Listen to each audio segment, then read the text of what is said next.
qui a le meilleur profil pour la coalition Yewwi Askan Wi. Si cette coalition veut véritablement mettre la personne idéale pour espérer gagner la ville de Dakar. Barthélémy a gagné en 2009 sous la bannière de Benno Siggil Sénégal la commune de Mermoz Sacré-Cœur. En 2014, il est vrai que Soham était tête de liste. Barthélémy avait battu campagne à ses côtés. Maintenant, avec le changement connu et par rapport justement à l'acte 3 de la décentralisation, on sait ce qui s'était passé. Mais aujourd'hui, on parle de suffrage d'élection au suffrage universel direct, ma foi. Donc, c'est comme élire le président ou le député. Donc, aujourd'hui, si les coalitions véritablement veulent que le jeu politique et le jeu électoral soient beaucoup plus clairs et par rapport justement aux choix qui se feront, mais il faudra mettre les personnes devant, les personnes qui ont les meilleurs profils. Et aujourd'hui, il y a ce doute, vous l'avez dit, il y a ce doute.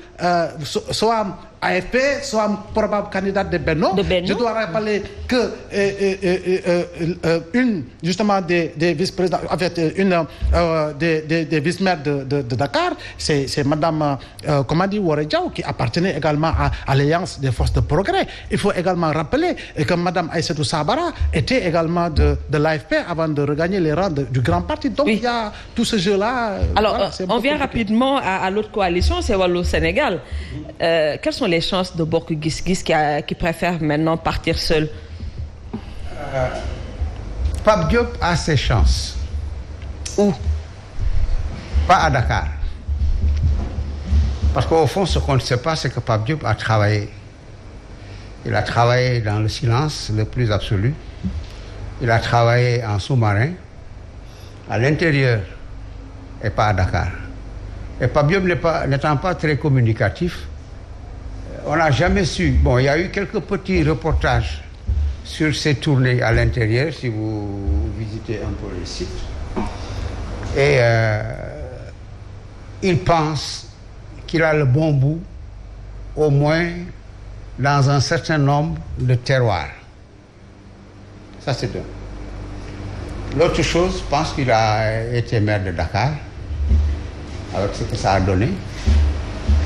Et il n'a pas aimé que le PDS dise « je serai maire partout ».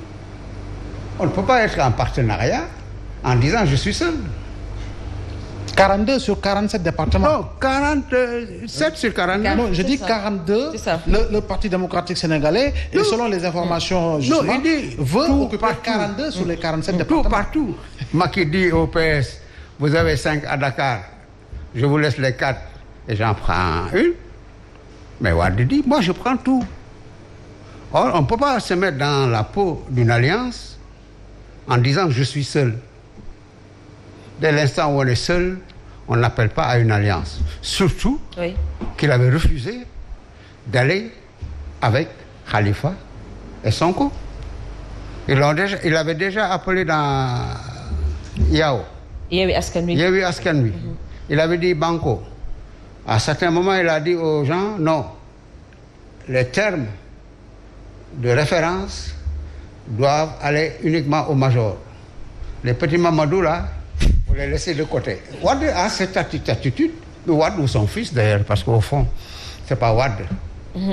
C'est son fils. Son fils a cette attitude tout bas, parce qu'il n'a pas une culture africaine.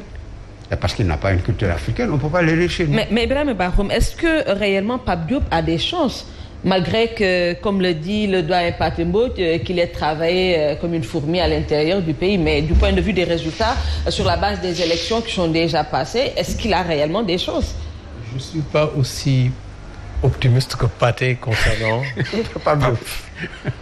Parce qu'il a clairement dit Pape n'est pas très communicatif. Alors qu'en politique, quand même, c'est la visibilité. Il faut avoir un nom, il faut avoir un visage. Il avait déjà le nom.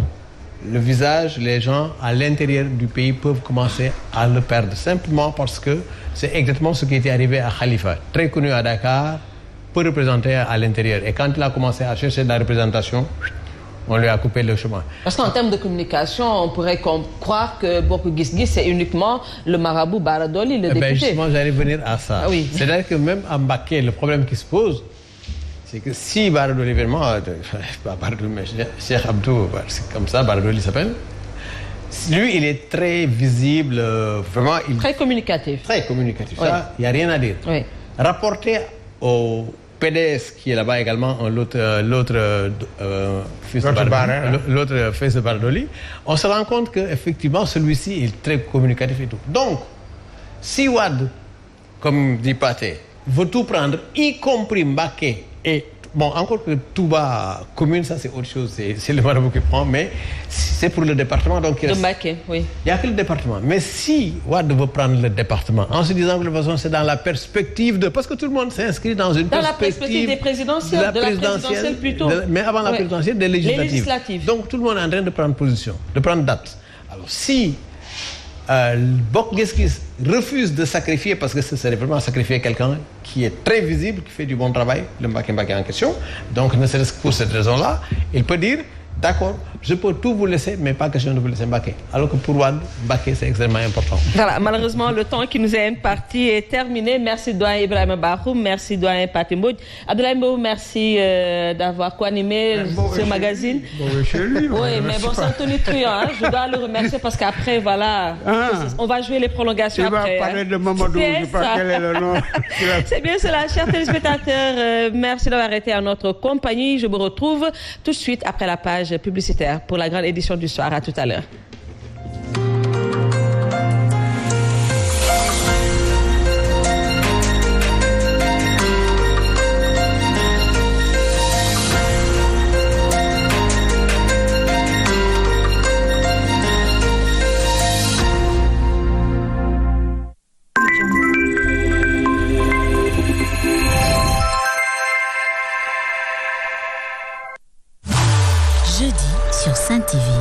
mbër mi ci sa kanam di la bàyyi xel ti dana la songu bés ti bu la songee billaay doo gis ko la àtte parce que ki lay songu ti doo ko gis doo ko